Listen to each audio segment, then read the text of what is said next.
नमस्कार साथियों, मेरा नाम है अशोक पांडे और मेरे चैनल जैविक अशोक में आपका स्वागत है। फ्रेंड्स, आज हम एएफएम में module A chapter number 11 part 2 करने वाले हैं। बैंक ऑडिट एंड इंस्पेक्शन के बारे में ये चैप्टर है। इस पर्टिकुलर लेक्चर का एजेंडा हमारा रहने वाला है emergence of risk based internal audit, RBIA। इसके बारे में हमने डिस्कस किया था पार्ट 1 में, उसको कंटिन्यू करेंगे। फिर हम बैंक ऑडिट के टाइप देखेंगे और कंकरेंट ऑडिट सिस्टम के बारे में भी समझेंगे। ये 3 चीज़ें यहाँ पर हम कवर करने वाले हैं। RBIA risk based internal audit and its significance में हम कंटिन्यूएशन ले रहे हैं। आगे बढ़ते हैं। To bring uniformity in approach followed by the banks as also to align the expectation on the internal audit function with the best practices, Reserve Bank of India has issued instruction to the bank a gist of which is as under. मतलब आपने देखा होगा कि RBI ने guideline issue करी थी, guideline का paper issue किया था, जिसमें उन्होंने बताया था कि बेसिकली हमें ये फाउंडेशन, ये स्ट्रक्चर फॉलो करने की ज़रूरत है, ये गाइडलाइन बेसिक रूप में होनी चाहिए। तो उसी के बारे में हम यहाँ पर डिटेल में चर्चा करने जा रहे हैं कि RBI ने क्या क्या जो है गाइडलाइन दे रखी है। To bring uniformity in approach, जो भी अप्रोच बैंक द्वारा अपनाई जाती है उसमें समानता रहे, यानी सभी बैंक से एक जैसी अप्रोच को अपनाएं। उसी के लिए जो RBI ने इंस्ट्रक्शंस इशू किए हैं बैंकों के लिए, उसी इंस्ट्रक्शन को की समरी को हम यहाँ पर डिस्कस करने वाले हैं। कई सारे टॉपिक्स में ये डिस्कस्ड है, जैसे authority, stature and independence. Authority, किसी की क्या अथॉरिटी, स्टेचर मतलब कद होता है, इंडिपेंडेंस आज़ादी, ठीक है। तो the internal audit function must have sufficient authority, stature, independence and resource within the bank, thereby enabling the internal auditors to carry out their assignment with the objectivity। तो देखो, ऑडिट का function ऐसा function है कि आपको basically चोरी पकड़नी है, फ्रॉड पकड़ना है, गलती पकड़नी है। अब अगर तुम्हारे पास आज़ादी नहीं होगी तो तुम चोरी नहीं पकड़ पाओगे। वही बात यहाँ कहने की कोशिश की जा रही है कि जो व्यक्ति हो उसका कद ऊंचा होना चाहिए, वो GM रैंक का अधिकारी हो। एक सीनियर मैनेजर का अगर चीफ मैनेजर की ब्रांच को ऑडिट करने जाएगा, या मैनेजर रैंक का आदमी AGM की ब्रांच को ऑडिट करने जाएगा, तो फिर AGM तो डांट देगा उसको कि भाई तू हीरो मत बन, मैं ही हीरो हूँ यहाँ का, ठीक है ना। लेकिन अगर AGM या DGM आया, GM आ गए, ED आ गए, अब बात बराबर हो जाती है। तो वही मतलब बोला जा रहा है कि इंटरनल ऑडिट फंक्शन जो होना चाहिए उसको सफिशिएंट अथॉरिटी होनी चाहिए, पर्याप्त अथॉरिटी मिलनी। जैसे देखो, पुलिस को पूरी अथॉरिटी होती है, अगर कहीं पुलिस इन्वॉल्व हो गई तो फिर बाकी सब लोग शांत हो जाते हैं। क्यों? क्योंकि उसकी अथॉरिटी सबसे ऊपर रख दी गई है एक तरीके से, राइट। क्यों रखी गई है? ताकि ऐसा ना हो कि पता चले पुलिस आई तुम उसी से बहस कर रहे हो, उसका वैल्यू नहीं हो पा रहा है, तो फिर वैल्यू बात नहीं बनेगी। तो वही है, सफिशिएंट अथॉरिटी, उसका पर्याप्त कद होना चाहिए। कद मतलब रैंक में ऊंचाई होनी चाहिए, आज़ादी होनी चाहिए, पर्याप्त रिसोर्सेस होने, रिसोर्स मतलब उसके पास कंप्यूटर वगैरह होने चाहिए, उसके पास लोग होने चाहिए। ऑडिट फंक्शन में ये नहीं कि एक आदमी को ऑडिटर बना रखा है, पूरा बैंक दिखवा रहे हैं। It should not be there, okay. Resources भी होना चाहिए बैंक के बाद, ताकि वो जो है इंटरनल ऑडिटर्स जो हों अपने असाइनमेंट को प्रॉपर तरीके से एग्जीक्यूट कर सकें, ये जरूरी होता है। इसीलिए accordingly the head of internal audit, HIA, head of internal audit, HIA जो होगा, shall be a senior executive of the bank who shall have ability to exercise independent judgement. तो ऐसे में हेड ऑफ इंटरनल ऑडिट जो होना चाहिए भाई, वो एक सीनियर एग्जीक्यूटिव होना चाहिए। मतलब ये GM या ED रैंक की बात कर रहे हैं, ताकि उसका पर्याप्त पावर हो और वो इंडिपेंडेंट जजमेंट अपना पास कर सके, अपना निर्णय दे सके आज़ादी के साथ में। अगेन वही, क्लर्क को अगर हेड ऑफ इंटरनल आप ऑडिट बना देंगे तो वो क्या ही कर पाएगा वाली बात है, ठीक है, क्योंकि उसकी अथॉरिटी नहीं रहेगी। HIA as well as internal audit function shall have the authority to communicate with any staff member and have access to all the records and files that are necessary to carry out entrusted responsibility। जो भी head of internal audit है या जो internal audit function के members हैं, उनके पास में आज़ादी होनी चाहिए कि वो किसी भी स्टाफ मेंबर से कम्युनिकेट कर सकें, बातचीत कर सकें। उनके पास में सभी रिकॉर्ड, सभी फाइल्स का नेसेसरी एक्सेस होना चाहिए, तभी वो अपनी रिस्पॉन्सिबिलिटी को निभा पाएंगे। ऐसा ना हो कि इस कमरे में एंट्री नहीं है, ये साहब का कमरा है, साहब के कमरे में एंट्री नहीं है, ये नहीं होना चाहिए। उनको हर एक फाइल का, हर एक स्टाफ मेंबर से पूछताछ करने का अधिकार होना चाहिए, यानी सबके बॉस बने बैठे, तभी वो अपना काम अच्छे से कर पाएंगे, ठीक है। तो कद होना चाहिए, ये सारी चीज़ें इनके पास होनी चाहिए। कंपिटेंस, दक्षता, क्षमता होनी चाहिए, यानी कि नॉलेज होनी चाहिए। भाई अगर मैं पढ़ा रहा हूँ आपके, तो मेरे पास कंपिटेंस है तभी मैं आपको पढ़ा पा रहा हूँ, नहीं तो नहीं पढ़ा पाता। तो requisite professional competence knowledge and experience of each internal auditors is essential for the effectiveness of bank's internal audit function. तो प्रोफेशनल कंपिटेंस होनी चाहिए, यानी प्रोफेशनली आपको नॉलेज होनी चाहिए, क्षमता होनी चाहिए, आपके अंदर में दक्षता होनी चाहिए, नॉलेज होनी चाहिए, अनुभव होना चाहिए हर एक इंटरनल ऑडिटर को। जो भी इसेंशियल है, जो भी ज़रूरी है, जो भी चीज़ों की ज़रूरत है उसको इंटरनल ऑडिटर के तौर पर, उन सब बारे में उसको दक्षता, नॉलेज, एक्सपीरियंस, अनुभव होना चाहिए, तभी वो बैंक के इंटरनल ऑडिट का फंक्शन या काम अच्छे से कर पाएगा। कौन कौन से क्षेत्र में नॉलेज होनी चाहिए? The desired area of knowledge and experience, कहाँ कहाँ पर नॉलेज और एक्सपीरियंस होना चाहिए, उसमें आता है, इंक्लूड करता है बैंकिंग ऑपरेशन के बारे में जानकारी होनी चाहिए, अकाउंटिंग के बारे में, इंफॉर्मेशन टेक्नोलॉजी के बारे में, डेटा एनालिटिक्स के बारे में, फॉरेंसिक इन्वेस्टिगेशन, इन सब चीज़ों के बारे में नॉलेज है। यानी जो व्यक्ति है, अब सोचो जिसको अकाउंटिंग अगर कायदे से नॉलेज नहीं है, जिसको डाटा एनालिटिक्स की नॉलेज नहीं है, तो वो फिर क्या ही मतलब इंटरनल ऑडिटर का काम क्या ही निभा पाएगा। ठीक है, तो इसलिए जो व्यक्ति इंटरनल ऑडिटर का काम करना चाहता है उसको ये सारी फॉरेंसिक इन्वेस्टिगेशन आनी चाहिए उसको, है ना, फॉरेंसिक इन्वेस्टिगेशन की भी नॉलेज होनी चाहिए। Bank should ensure that internal audit function has the requisite skill to audit all areas of bank. अब ये बैंक को इंश्योर करना होगा कि जो भी इंटरनल ऑडिट के लोग हैं उनके पास पर्याप्त स्किल है, क्षमता है, दक्षता है, नॉलेज है, ताकि वो बैंक के सभी क्षेत्रों की ऑडिट कर सकें। स्टाफ रोटेशन की भी सलाह यहाँ पर दी गई है। इसमें क्या कह रहे हैं? Except for the entities where the internal audit function is a specialised function and managed by the carrier internal auditors, the board should prescribe a minimum period of service for staff in the internal audit function. तो केवल उन कंपनियों को छोड़ दीजिए, entities को छोड़ दीजिए जहां पर इंटरनल ऑडिट फंक्शन को एक स्पेशलाइज्ड फंक्शन का दर्जा दिया गया है और ये मैनेज किया जाता है कैरियर इंटरनल ऑडिटर। क्या कह रहे हैं? ऐसी कंपनियां जहां पर ऑडिट का फंक्शन एक काम है, जैसे information technology department, marketing department, है ना, उसके बाद में जीएडी डिपार्टमेंट वगैरह होते हैं, उसी तरीके से आपका आईटी, ये आपका ऑडिट डिपार्टमेंट वहां पर बाकायदा होना चाहिए और वहां पर प्रॉपर ऑडिटर हायर किए जाने, ऑडिटर होने चाहिए, उनका कैरियर ही जो है इंटरनल ऑडिटर के तौर पर होना चाहिए। तो ऐसी कंपनियों को छोड़ दिया जाए तो बाकी सबके लिए जो बैंक का बोर्ड है वो प्रिस्क्राइब करेगा कि मिनिमम पीरियड ऑफ सर्विस कितना होना चाहिए स्टाफ का इंटरनल ऑडिट फंक्शन के तौर पर। ठीक है, मतलब समझे बात को कि नहीं? इसका मतलब ये हुआ कि दो तरीके की स्थिति है बैंकों में। पहला, एक बैंक ऐसा है, ए बैंक है, मान लो बैंक ए है, जिसमें जो ऑडिटर है उसको ऑडिटर के तौर पर हायर किया गया है, उसका और काम ही ऑडिटर का है और कोई काम नहीं करेगा, वो ऑडिट ही करेगा इंटरनल ऑडिटर के तौर पर। बैंक बी है, बी में क्या होता है, जो स्टाफ मेंबर हैं उन्हीं को ट्रेनिंग दिलवाते हैं, जो क्लर्क है, जो ऑफिसर है, जो मैनेजर, उसको ट्रेनिंग दिलवाते हैं और फिर उससे इंटरनल ऑडिट का काम करवाते हैं। दो तरीके की स्थिति हो गई। ठीक है, तो यहाँ पर उनको छोड़ दीजिए जो जिनका काम ही है भाई स्पेशलाइज्ड काम ही है, क्या ऑडिट फंक्शन का काम है करना है, इंटरनल ऑडिटर के तौर पर कैरियर ही बनाना है, तो ये तो पूरी ज़िंदगी ऑडिटर ही रहेंगे, पूरी ज़िंदगी ये बंदा ऑडिटर ही रहेगा, कुछ और करेगा नहीं, क्योंकि उसने कैरियर ही चूज किया है। तो इनको छोड़ दीजिए। बाकी सभी जैसे नॉर्मली लोगों को हमने क्लर्क से ट्रेनिंग दी और ऑडिटर बना दिया, ऑफिसर से ट्रेनिंग दी और ऑडिटर बना दिया, तो ऐसे लोगों के लिए minimum period of service prescribe की जानी चाहिए। कम से कम इतने साल तुमको ऑडिटर रहना ही पड़ेगा, ये कहना चाहते हैं कि कम से कम कोई भी व्यक्ति अगर बैंक ज्वाइन करता है उसको कम से कम 3 साल ऑडिटर की सर्विस देनी पड़ेगी, ऐसा मतलब इनका कहना है यहाँ पर। ठीक है, द बोर्ड में also examine the feasibility of prescribing at least 1 stint of service in the internal audit function for those staff possessing specialized knowledge useful for the audit function but who are posted in other department so as to have adequate skill for the staff in the internal audit function। तो वही बोल रहा है कि मतलब bank यदि चाहे, board यदि चाहे तो वो एग्जामिन कर सकता है कि मतलब कैरियर, मान लो 30 साल का किसी का कैरियर है तो उसमें एक स्टेंट यानी 3 साल 5 साल कम से कम उस व्यक्ति को जरूर से जरूर बिताना चाहिए, किसमें, इंटरनल ऑडिट फंक्शन के तौर पर, इंटरनल ऑडिटर के तौर पर उसे जरूर से जरूर देना चाहिए, खास करके उन मेंबर्स को जिनके पास में इस तरीके की स्पेशलाइज्ड नॉलेज मौजूद है, जो दूसरे डिपार्टमेंट में काम कर रहे हैं, ऑडिट डिपार्टमेंट में नहीं, किसी और डिपार्टमेंट में काम करते हैं, but they have good knowledge, तो उनको ऑडिट का काम देना चाहिए। ये हमारा एजेंडा होना चाहिए, ये बात यहाँ पर कही गई है। ठीक, फिर आता है tenure of appointment of head of internal audit, HIA कितने साल के लिए अपॉइंट किया जाता है?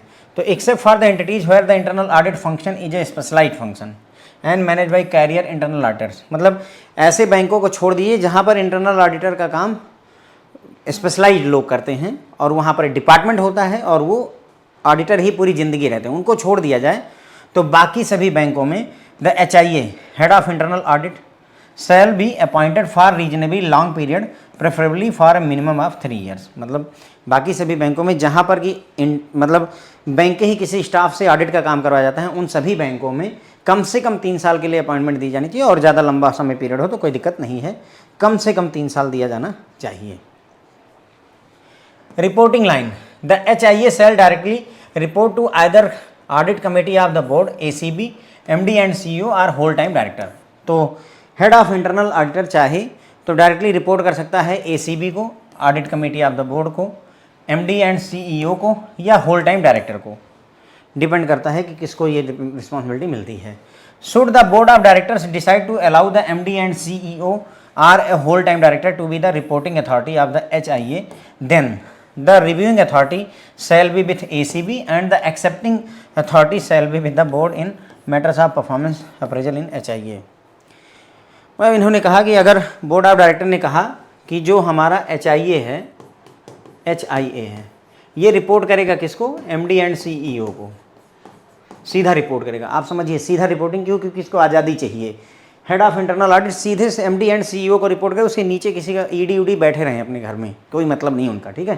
तो इतनी ताकत इसके पास होगी, आप समझ रहे हैं बात को, कि मतलब वो सीधे MD को ही रिपोर्ट करेगा और किसी की सुनना ही नहीं है उसको, तब जाकर के वो मतलब सही फैसला ले पाएंगे। तो हेड ऑफ इंटरनल ऑडिट अगर MD एंड CEO को रिपोर्ट करता है या उसकी जगह पर होल टाइम डायरेक्टर को रिपोर्ट करता है, जैसा भी बैंक का बोर्ड डिसाइड करे, तो उस केस में ये रिपोर्टिंग अथॉरिटी हो जाएंगे। कौन, ये MD एंड CEO और whole time director reporting authority हो जाएंगे। और उस केस में audit committee of the board ACB जो है आपका रिव्यूइंग अथॉरिटी हो जाएगी। कौन, ये audit committee of the board reviewing authority हो जाएगी और एक्सेप्टिंग अथॉरिटी के तौर पर बोर्ड जो है हो जाएगा। परफॉर्मेंस अप्रेजल वगैरह चाहिए करना है तो एक्सेप्टेंस का जो जिम्मेदारी होगी वो बोर्ड के पास होगी। ठीक, ये देखो यहाँ पर समझते हैं हमने क्या कहा, हेड ऑफ इंटरनल ऑडिट सीधे सीधे जो है रिपोर्ट करेगा किसको, मान लेते हैं MD एंड CEO को, तो ये रिपोर्टिंग अथॉरिटी हो गई। MD and CEO reporting authority का नाम ले लेंगे। उसके बाद में यहीं पर रिव्यूइंग अथॉरिटी के तौर पर audit committee of the board बैठेगी। रिव्यूइंग मतलब कहने का रिपोर्ट करेगा MD एंड CEO को, इसके कामों को रिव्यू करने की जिम्मेदारी audit committee of the board को दे दी जाएगी। ठीक है, और अगर इसका अप्रेजल होना है HIA का तो उसको एक्सेप्ट करने की जिम्मेदारी, मतलब कि फाइनली हाँ तुमने रिव्यू कर लिया, इन्होंने कहा कि हम 10 में से 10 देते हैं रेटिंग, इसको रिव्यू किया audit committee of the board ने, फाइनल एक्सेप्टेंस कौन करेगा, बोर्ड ऑफ डायरेक्टर्स करेंगे, BOD करेगा। कौन करेगा, बोर्ड ऑफ डायरेक्टर्स। यही इतनी बात यहाँ पर लिखी और समझाई गई थी फ्रेंड्स। फिर है further in such cases the audit committee of board shall meet the HIA at least once in a quarter without the presence of senior management including the MD and CEO।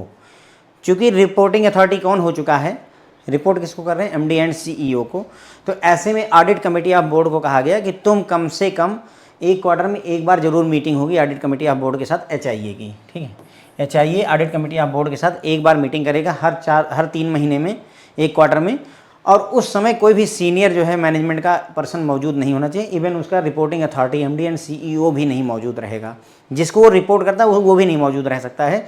सीधे audit committee of the board यहाँ पर supreme हो जाएगा HIA के ऊपर।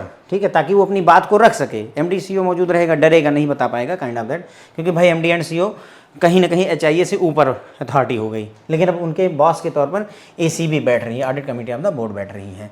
HIA shall not have any reporting relationship with business verticals of the bank and shall not be given any business target. अब HIA जो है, देखो जो हेड ऑफ इंटरनल ऑडिट है उससे जैसे जो काम, जैसे मान लो पुलिस है, तो पुलिस को कोई टारगेट नहीं असाइन किया जा सकता है कि भाई तुमको इतनी प्रोग्रेस करवानी है, ये करवानी वो करवानी। उनका काम है सिर्फ जनता को देखना, चीज़ें कंट्रोल में रखना। ठीक है, उसी तरीके हेड ऑफ इंटरनल ऑडिट का काम है कि ऑडिट करना, चीज़ों को सहेजना। ये नहीं कि तुम कह दो कि इनको कि तुमको 200 करोड़ के लोन बांटने हैं, 200 करोड़ का लोन बांटने का टारगेट अगर दे दोगे तो वो लोन के चक्कर में ही पड़ा रहेगा, ऑडिट का काम कब करेगा। तो किसी भी तरीके का कोई टारगेट उसको नहीं दिया जाना चाहिए। वही बोल रहे कि चाहिए shall not have any reporting relationship with business vertical. किसी भी बिजनेस वर्टिकल में कोई रिपोर्टिंग रिलेशनशिप नहीं होगी, नहीं कि तुमको एमएसएमई के कितने लोन हुए बताना पड़ेगा, nothing like that. Okay, and shall not be given any business target, और किसी भी तरीके का कोई बिजनेस टारगेट भी उसको असाइन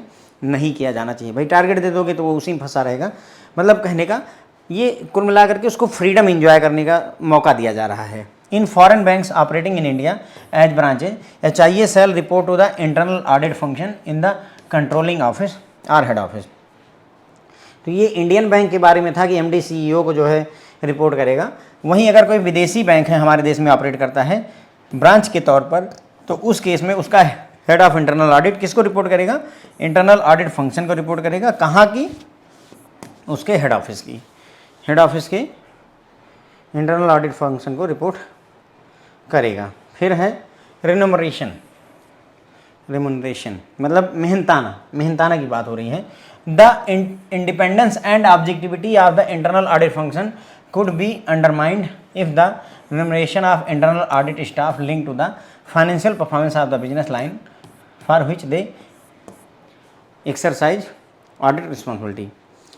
वही बात जैसे उन्होंने कहा था कि हेड ऑफ इंटरनल ऑडिट को या ऑडिट डिपार्टमेंट को कोई फाइनेंशियल टारगेट मत दीजिए, किसी तरीके का टारगेट मत दीजिए, क्योंकि अगर वो टारगेट में बचेंगे तो अपना काम नहीं कर पाएंगे। ठीक उसी तरीके से इनका मेहनताना भी, इनकी जो सैलरी है उसको किसी टारगेट से बांध करके मत रखिए कि नहीं जब तक 100 करोड़ के लोन इस महीने नहीं होंगे तब तक हम आपका सैलरी नहीं देंगे या आपको जो है इंसेंटिव नहीं देंगे। This should not be like that. Okay, किसी भी चीज़ से उसका सैलरी को आपको लिंक करने की, फाइनेंशियल टारगेट से, फाइनेंशियल परफॉर्मेंस से जोड़ने की जरूरत नहीं है। दस the remuneration policy should be structured in a way that it avoids creating conflict of interest and compromising audits independence and objectivity. तो जो पॉलिसी बननी चाहिए हमारी, जो है रेम्यूनरेशन पॉलिसी बननी चाहिए, ठीक है, जो हमारी पॉलिसी फ्रेंड्स बनेगी वो ऐसी पॉलिसी होनी चाहिए जिससे कॉन्फ्लिक्ट ऑफ इंटरेस्ट नहीं होना चाहिए। ऐसा ना हो कि मतलब कॉन्फ्लिक्ट ऑफ इंटरेस्ट मतलब होता है कि ऑडिटर चाहता है कि हम बायस ना हो, किसी के प्रति जो है दुर्व्यवहार ना करें किसी के साथ में, उसी जगह पर उसको टारगेट भी आपने दे रखा है, वो बेचारा उसमें भी परेशान है। तो लाइक दैट ऐसा ना हो कि वो इस चक्कर में फंस जाए कि मुझे परफॉर्मेंस अच्छी देनी है ताकि मुझे जो है रिटर्न मिल जाए और इंसेंटिव मिल जाए। ये सारी सिचुएशन नहीं बननी चाहिए, ऐसा हमें सिस्टम डेवलप करने की ज़रूरत होती है। आउटसोर्सिंग, आउटसोर्सिंग मतलब होता है अपना काम किसी दूसरे को दे देना। आउटसोर्सिंग मतलब अपना काम किसी दूसरे को दे देना। जैसे अगर हम बात करें तो यूएस की बहुत सारी कंपनी होती है जो हमें आउटसोर्स करती हैं, हम उनके काम को करके इंडिया से देते हैं, खास करके IT industry. The internal audit function shall not be outsource. जो इंटरनल ऑडिट का फंक्शन है फ्रेंड्स वो आउटसोर्स नहीं किया जाना चाहिए। However where required experts including former employee could be hired on contractual basis subject to the audit committee of board being assured that such expertise does not exist with the audit function of the board। अगर कहीं ऐसी स्थिति, वैसे तो नहीं करना चाहिए internal audit function को आउटसोर्स, किसी और को नहीं देंगे, डेलीगेट नहीं करेंगे, लेकिन अगर ज़रूरत पड़ ही जाती है तो उस केस में एक्सपर्ट जो है इंक्लूडिंग फॉर्मर एम्प्लॉयज़ जो भी हैं, बैंक के पुराने एम्प्लॉय हैं, उनको हायर किया जा सकता है कॉन्ट्रैक्ट बेसिस पर कि हम 1 महीने के लिए, 1 साल के लिए आपको हायर कर रहे हैं, ठीक है, सब्जेक्ट। लेकिन ध्यान रखना होना चाहिए कि भाई ऑडिट कमेटी आप बोर्ड को हम एश्योर करवाएं, ये बात आप एश्योर करवाओ कि जिस लेवल का एक्सपर्ट हम हायर कर रहे हैं उस लेवल का एक्सपर्ट हमारे बैंक में नहीं मौजूद है। जिस लेवल का मार्केट से हम एक्सपर्ट ला रहे हैं, हैकर ला रहे हैं, वैसा हैकर हमारे पुलिस विभाग में मौजूद नहीं, इसलिए हमारी मजबूरी हमें बाहर से ले करके आना पड़ेगा, आउटसोर्स करना पड़ेगा। Any conflict of interest in such matter shall be recognised and effectively addressed. अगर कोई ऐसी स्थिति बनती है, कहीं प्रॉब्लम होती है, मान लो आउटसोर्स किया है, तो उसको ड्यू केयर में हैंडल कर लेना चाहिए। Ownership of audit report in all cases shall rest with the regular functionaries of the internal audit function. अब भले ही तुमने काम को आउटसोर्स कर दिया है, लेकिन रिपोर्टिंग अथॉरिटी जो ऑडिट रिपोर्ट्स बनेंगी उसकी ओनरशिप आप ही की रहने वाली है, जो बैंक के इंटरनल फंक्शन के एम्प्लॉय रहेंगे। ये नहीं कि सर वो तो बाहर से बुलाया था, हैक करने के लिए कहा तो वो हमारा ही पैसा चुरा के भाग गया, नथिंग लाइक दैट, ऐसा नहीं होना चाहिए। तो जो अथॉरिटी है, जो इंटरनल ऑडिट फंक्शन के मेंबर्स हैं, उन्हीं की ही ओनरशिप रहेगी रिपोर्ट में। भले ही तुम आउटसोर्स से तैयार करवाओ, वो अलग बात है, लेकिन you have to make sure कि जिम्मेदारी तुम्हारी कंधों पर रहेगी, ठीक है। डॉक्यूमेंटेशन की बात करेंगे। Bank must ensure and demonstrate through proper documentation that their risk based internal audit framework captures all the significant criteria principles suited for their organizational structure and the business model and the risk। तो bank को ensure करना होगा और demonstrate करना होगा कि भाई proper documentation के थ्रू कि उनका जो रिस्क बेस्ड इंटरनल ऑडिट का फ्रेमवर्क है वो सभी के सभी जो भी सिद्धांत हैं, जो क्राइटेरिया हैं, उन सब को जो है कैप्चर करता है। बिजनेस मॉडल जो भी है उनका, ऑर्गेनाइजेशनल स्ट्रक्चर वगैरह जो है, उन सभी चीज़ों को यहाँ पर ध्यान में रखा जा रहा है। ऐसा डॉक्यूमेंटेशन भी करने की ज़रूरत है। फिर हमें बात करनी है friend types of bank audit की, बट उससे पहले इसको एक बार रिव्यू करते हैं। रिस्क बेस्ड इंटरनल ऑडिट के बारे में हमने पहले भी पढ़ा, अभी यहाँ फिर से दोबारा कर रहे हैं, इसी को कंटिन्यू कर रहे हैं, कंटिन्यूअस है उसी में। तो सभी बैंकों में यूनिफॉर्मिटी हो, जो भी अप्रोच अपनाई जाए रिस्क बेस्ड इंटरनल ऑडिट के लिए वो सेम रहे, उसके लिए कुछ गाइडलाइन इशू की आरबीआई ने, उसी के बारे में बात करें। तो पहला अथॉरिटी, स्टेचर और इंडिपेंडेंस। तो जो इंटरनल ऑडिट फंक्शन होना चाहिए उसको पर्याप्त अथॉरिटी और उसका कद पर्याप्त होना चाहिए, आज़ादी होनी चाहिए, रिसोर्सेस होने चाहिए, ताकि वो अपने काम को मतलब आज़ादी के साथ कर सके, किसी के दबाव में ना आए। हेड ऑफ इंटरनल ऑडिट जो होना चाहिए वो सीनियर एग्जीक्यूटिव बैंक का होना चाहिए, ताकि वो अपनी इंडिपेंडेंट जजमेंट को लागू कर सके। एचआईए और इंटरनल ऑडिट जो फंक्शन होता है उसको अथॉरिटी होनी चाहिए, किसी भी स्टाफ मेंबर से वो बातचीत कर सकते हैं, कुछ भी पूछ सकते हैं, किसी भी रिकॉर्ड को एक्सेस कर सकते हैं ज़रूरत पड़ने पर, उनको किसी भी तरीके की रोक टोक और मनाही नहीं होनी चाहिए। कंपिटेंस, क्षमता, दक्षता होनी चाहिए, तो प्रोफेशनल कंपिटेंस होनी चाहिए, नॉलेज होनी चाहिए, एक्सपीरियंस होना चाहिए हर एक इंटरनल ऑडिटर को, तभी तो वो ऑडिट का काम कर पाए। अगर उसको ऑडिट आता ही नहीं है तो ऑडिट क्या ही करेगा। ओके, कहाँ कहाँ पर नॉलेज और एक्सपीरियंस होना चाहिए, तो उसमें आपका बैंक कैसे काम करता है, अकाउंटिंग का, आईटी का, इंफॉर्मेशन टेक्नोलॉजी, एनालिटिक्स का, फॉरेन इन्वेस्टिगेशन, इन सबका नॉलेज होना चाहिए। इसके अलावा बैंक को इंश्योर करना होगा कि जो इंटरनल ऑडिट फंक्शन है उसके पास में बैंक के सभी एरियाज़ की नॉलेज है, स्किल है ना, स्किल होनी चाहिए सभी क्षेत्रों की। ठीक है, तो मतलब ऑडिटर बनने से पहले आपके पास में लगभग आप हर एक विभाग में, रिकवरी में और क्रेडिट में, एमएसएमई में, सभी जगहों पर आपने काम किया हो। स्टाफ रोटेशन की बात करते हैं तो दो तरीके की संस्थाएं होती हैं। एक संस्था जिसमें कि ऑडिटर का काम एक डेडिकेटेड व्यक्ति करता है, उसका काम ऑडिटर का ही होता है, ज़िंदगी भर वो ऑडिटर ही रहेगा, तो उनको छोड़ दिया जाए। तो बाकी सभी जो संस्थाएं होती हैं दूसरे टाइप की, जहाँ पर स्टाफ मेंबर को ही ऑडिटर बना दिया जाता है, इंटरनल ऑडिटर। ज़्यादातर बैंक यही फॉलो करते हैं कि स्टाफ मेंबर को ही ऑडिटर बना देते हैं। होता नहीं, हम लोग प्रमोशन में सेलेक्ट करते हैं ऑडिटर बनना है तो ऑडिटर बना दिया जाता है।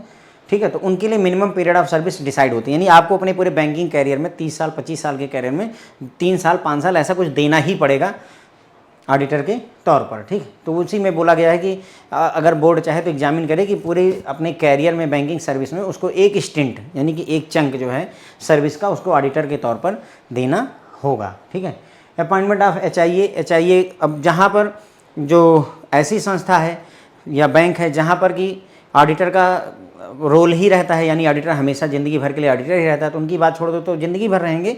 अगर ऐसी संस्था नहीं है जहाँ पर स्टाफ मेंबर को ही जो है ऑडिटर बनाया जाता है, तो वहाँ कम से कम 3 साल के लिए हेड ऑफ इंटरनल ऑडिटर को अपॉइंट किया जा सकता है, इवन ज़्यादा समय के लिए भी अपॉइंट किया जा सकता है। रिपोर्टिंग लाइन की बात करें तो head of internal auditor audit सीधा रिपोर्ट करेगा एमडी, सीईओ को या audit committee of board ACB को या होल टाइम डायरेक्टर को, इनमें से किसी को भी रिपोर्ट कर सकता है।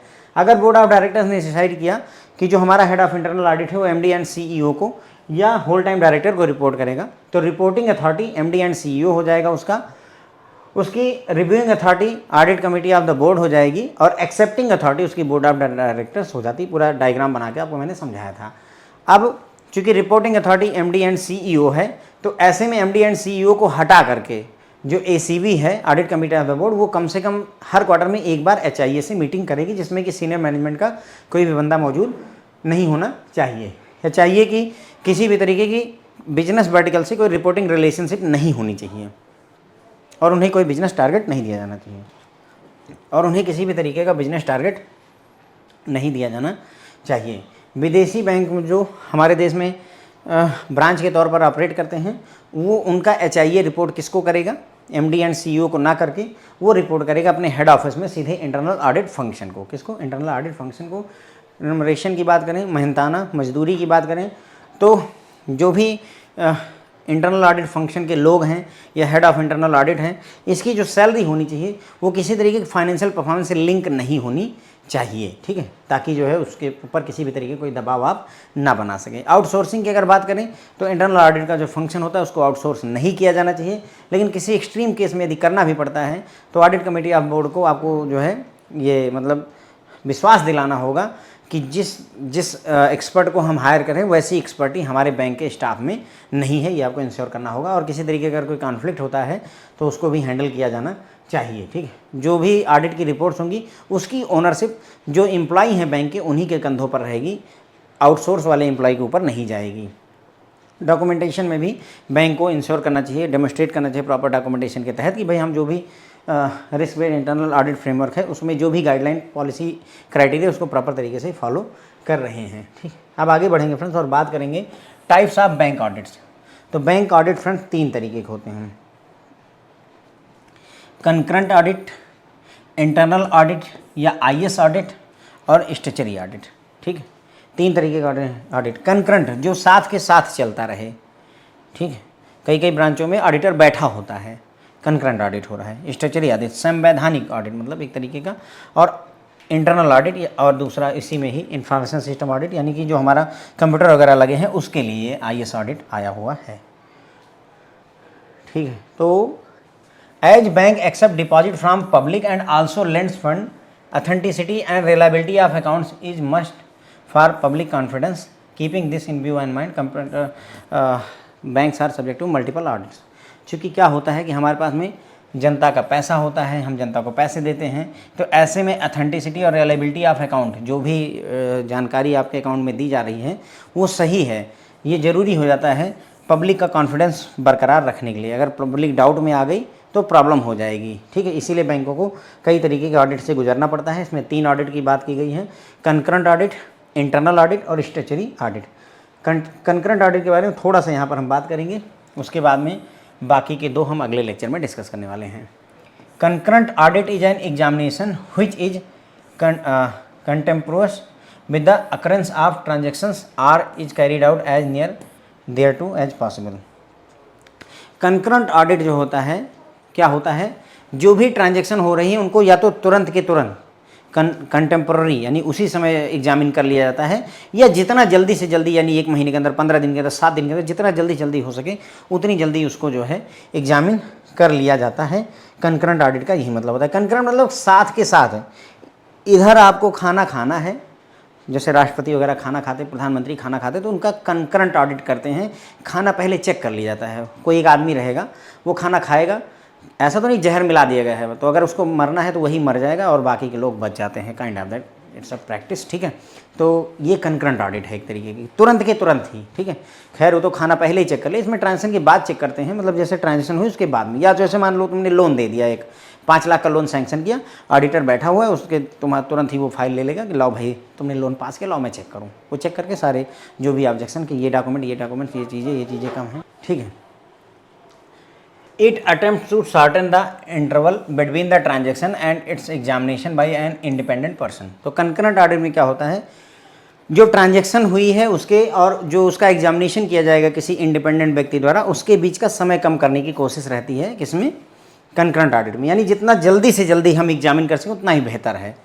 It is continuous audit which goes on all the year around, usually conducted by external auditors, chartered accountant जो होते हैं, ऑन अ मंथली बेसिस। तो कंकरेंट ऑडिट जो होती है ये एक कंटिन्यूअस ऑडिट की प्रक्रिया है जो पूरे साल चलती रहती है। जनरली इसको एक्सटर्नल ऑडिटर द्वारा किया जाता है, जो कि चार्टर्ड अकाउंटेंट वगैरह होते हैं, मंथली बेसिस पर वो आकर के करते हैं, ठीक है। तो मंथली बेसिस पर भी कर दिया तो भी हम इसे कंकरेंट ऑडिट ही कहेंगे, ठीक है। In concurrent audit daily basic transactions are examined and check. जो कंकरेंट ऑडिट होता है उसमें जो डेली की बेसिक ट्रांजेक्शंस होती हैं उनको चेक किया जाता है, एग्जामिन किया जाता है। This ensure that any irregularities are nipped in the bud. मतलब इससे क्या होता है कि हर एक ट्रांजेक्शन को हम तुरंत ही चेक कर रहे हैं, तो कोई भी इरेगुलरिटी है तो उसको शुरुआत में ही पकड़ लिया जाता है। निप्ड इन द बड का मतलब होता है जैसे ही कली खिली तुरंत ही उसको वहाँ पर ख़त्म कर दिया गया, like that.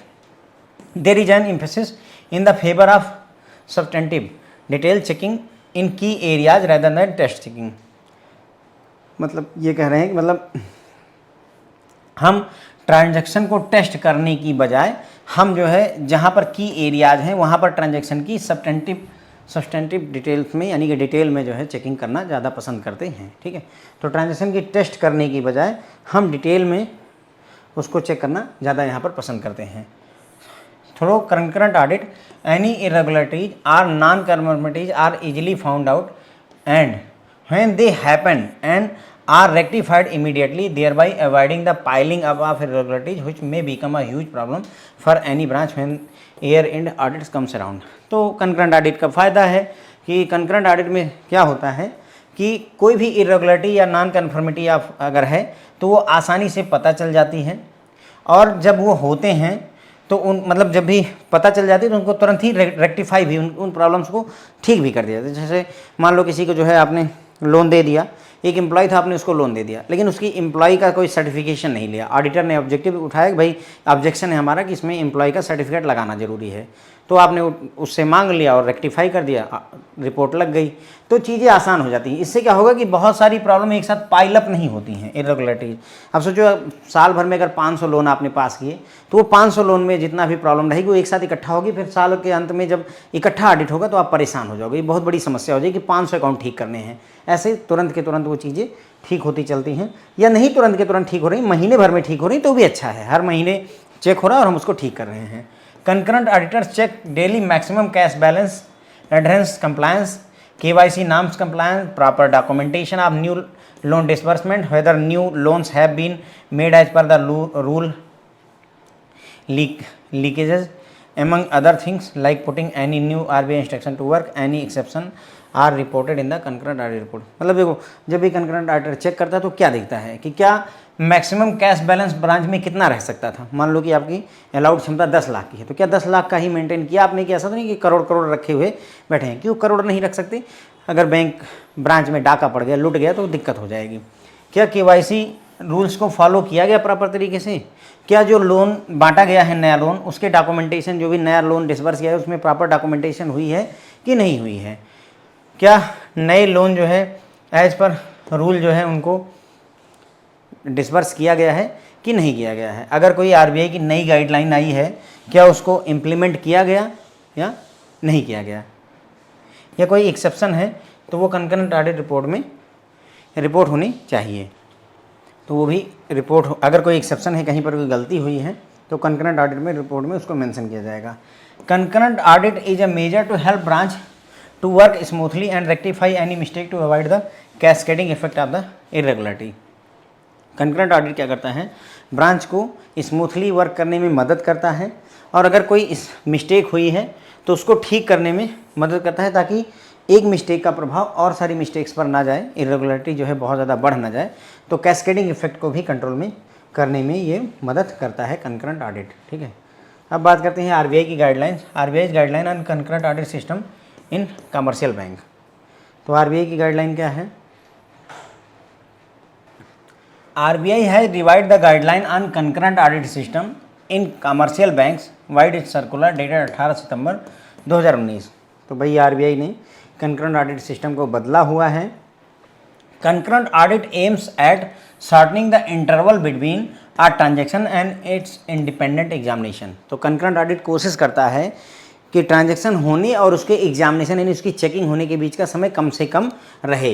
It is therefore integral to the establishment of sound internal accounting function and effective control, and is regarded as part of the bank's early warning system to ensure timely detection of the serious error and irregularity, which also help in averting fraudulent transaction and preventive vigilance in the banks। तो इसमें मतलब अगर आपने concurrent audit किया हुआ है तो उससे फ़ायदा क्या होता है? एक जो है जो बैंक में ये अर्ली वार्निंग सिग्नल का काम करता है, मतलब पहले ही पता चल जाता है कोई प्रॉब्लम होने वाली है या हुई है, ठीक है।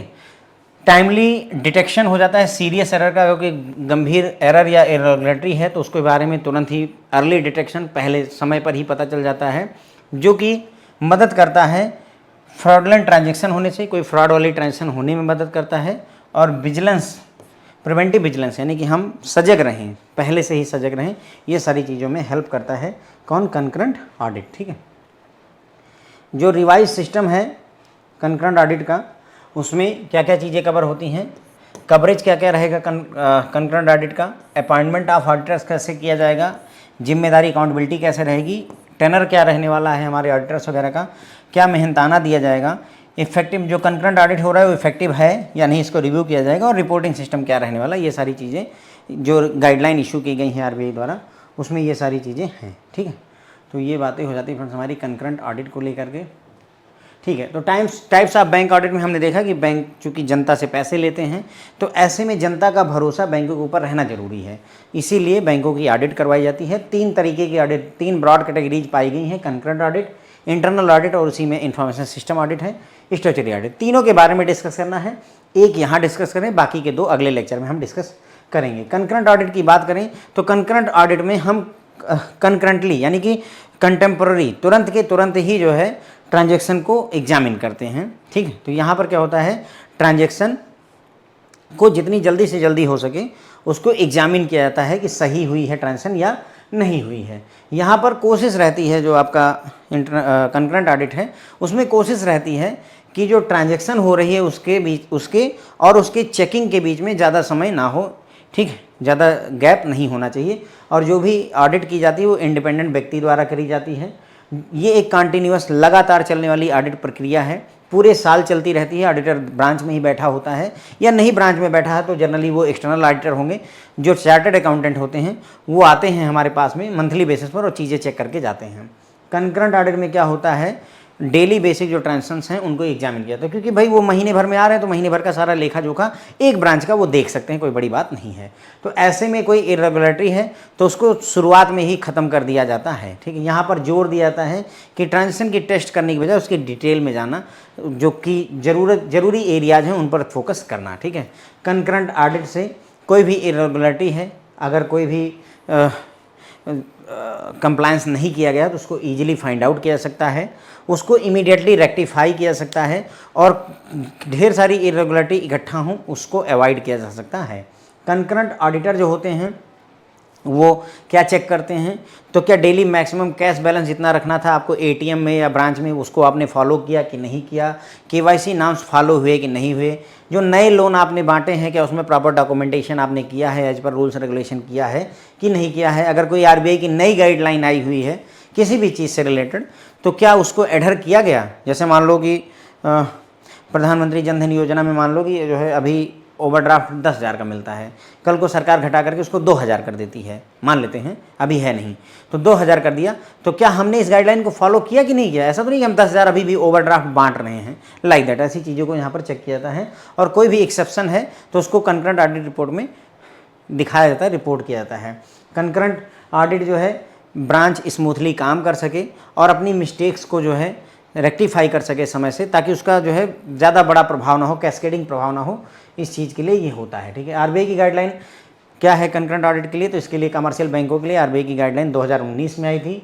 कंकरेंट ऑडिट अगेन वही बात है कि कंकरेंट ऑडिट की कोशिश रहती है कि जो ट्रांजेक्शन हुई है उसके एग्जामिनेशन के बीच में ज़्यादा गैप नहीं होना चाहिए। ठीक है, एक बार कंकरेंट ऑडिट का कॉन्सेप्ट आपने सेट कर दिया तो उससे क्या होगा, अर्ली वार्निंग सिस्टम का काम करेगा, जल्दी से जल्दी एरर हम पकड़ सकेंगे, कोई भी तरीके का सीरियस एरर इरेगुलरिटी है उसको डिटेक्ट कर पाएंगे, और फ्रॉड वाली ट्रांजेक्शन को रोक पाएंगे, और प्रिवेंटिव विजिलेंस हम यहाँ पर अप्लाई कर सकेंगे। ये सारी चीज़ें होती हैं। और रिवाइज्ड गाइडलाइन आरबीआई के उसमें क्या क्या चीज़ें कवर की गई हैं, तो पूरा कवरेज बताया गया है कि क्या क्या चीज़ें जो है कवर हो रही हैं इसमें। ऑडिटर का अपॉइंटमेंट कैसे किया जाएगा, अकाउंटेबिलिटी किसकी बनेगी, कितने समय के लिए अपॉइंटमेंट किया जा रहा है ऑडिटर वगैरह का, क्या मेहनताना मिलेगा, क्या गाइडलाइन रहेगी, जो कंकरेंट ऑडिट हो रहा है क्या वो इफेक्टिव है या नहीं, उसका रिव्यू किया जाएगा, रिपोर्टिंग सिस्टम वगैरह ये सारी चीज़ें चेक करी जाती हैं। ठीक है, तो बस यहीं पर अपनी बात खत्म हो जाती है। अभी 2 तरीके के और ऑडिट बचते हैं हमारे, इंटरनल ऑडिट और एक और था, एक तो कंकरेंट ऑडिट हो गया, एक इंटरनल ऑडिट हो गया, और एक स्टैट्यूटरी ऑडिट होता है। तो हम स्टैट्यूटरी ऑडिट अगले लेक्चर में डिस्कस करेंगे सारी चीज़ें। Thank you so much friend.